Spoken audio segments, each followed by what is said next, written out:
What's up YouTube, it's GhostRider15 here, back at it again with another GOAT format video. And today's video is going to be my top 8 deck list from the most recent GOAT format Patreon tournament that just happened. So without further ado, let's just jump right into it. So first off, the 1 BLS, 2 Sorcerers, staple. 3 Thunder Dragon, staple. 2 Moth, staple. No, not much to talk about here. 3 Spy. Spy is probably the best flip in the format right now. There's just so many aggressive decks, so many warrior players. 3 Dekoichi. I decided to bump up the 3 Dekoichis uh, to from 2 to 3 because I really like the draw power. I think having the draw power is really good. You need to be able to see your power cards faster than your opponent. And then the 1 Sangan, 1 Sinister, 1 Breaker, 1 Sook, 1 Tribe. Pretty standard monster lineup. The only thing you might notice that's different is I'm not maining Night Assailants. The reason I'm not maining Night Assailant is because there's just too many warrior players these days, and Night Assailant is the worst flip against warriors. If you set it and you get rid of their Blade Knight or their Mystic Swordsman, it's not doing anything. So I'd rather have more copies of Dekoichi and Spy.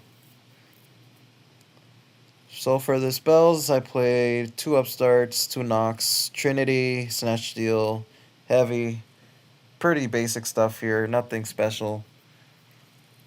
And for the trap lineup, I played 3 Jar Greeds. I know most players play 2 or none, but I really like 3. I like being able to draw into my power cards really fast. And it's a good card to bait out Heavy Storm as well. And then I decided to keep the 3 Solemn Judgments because it was either this or Trap Dust Shoot in the main, and because of all the warrior players playing that are playing in this tournament, I decided that Solemn Judgment would be better. I would be better off playing the Judgments, and it worked out because I played 4 warriors in the tournament. I played no turbo, so if I would have played the 3 Dust Shoots in the main, it would have been terrible for this tournament at least. And then I played 2 Regeki breaks. I used to play 3, I bumped it down. The reason for that being is that I'm no longer maining Night Assailant, so playing 3 copies gets a little worse, and it's more bricky because now I only have cards like Thunder Dragon and Sinister to discard. So I bumped it down to 2.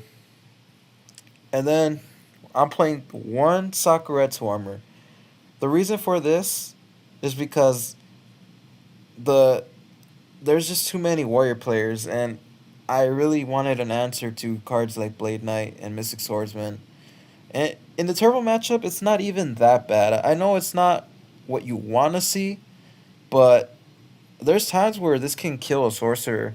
This can kill a BLS, and it gets pretty decent value. So it's not the worst thing ever.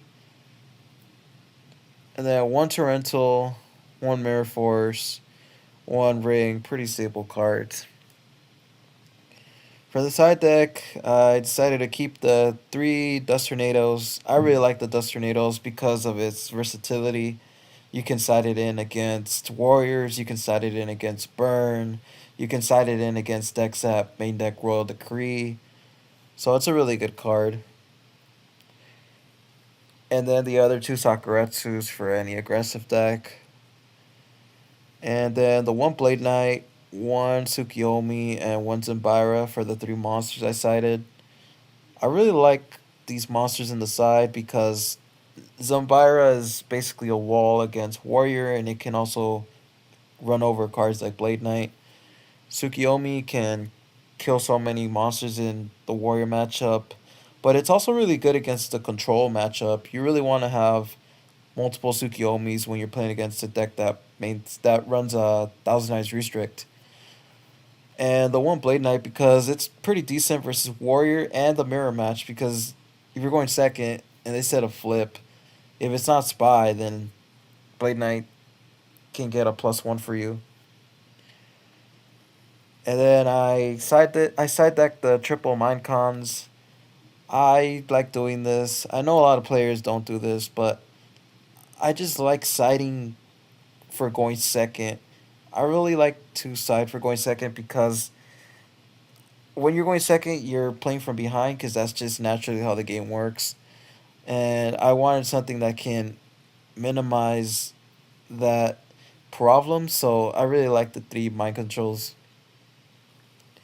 Then the one dust shoot, I still wanted to have a dust shoot somewhere in my deck, and I was fine with just having the one copy because if I draw it right away, it's great. If I don't see it, then it's okay as well because I probably won't be drawing it until very, very late where the game is almost already over anyway, so it's fine. And I also decided to side two Mystic Walks. I usually don't side for burn, but I've noticed that I've been losing to that deck way too often in tournament brackets, and it's been the reason that I've been sent to loser side of double elimination tournaments so often. So I felt like I needed to have Mystic Walks on my side. And I did play against Burn, and unfortunately, I did lose to it still, regardless of siding Mystic Walks.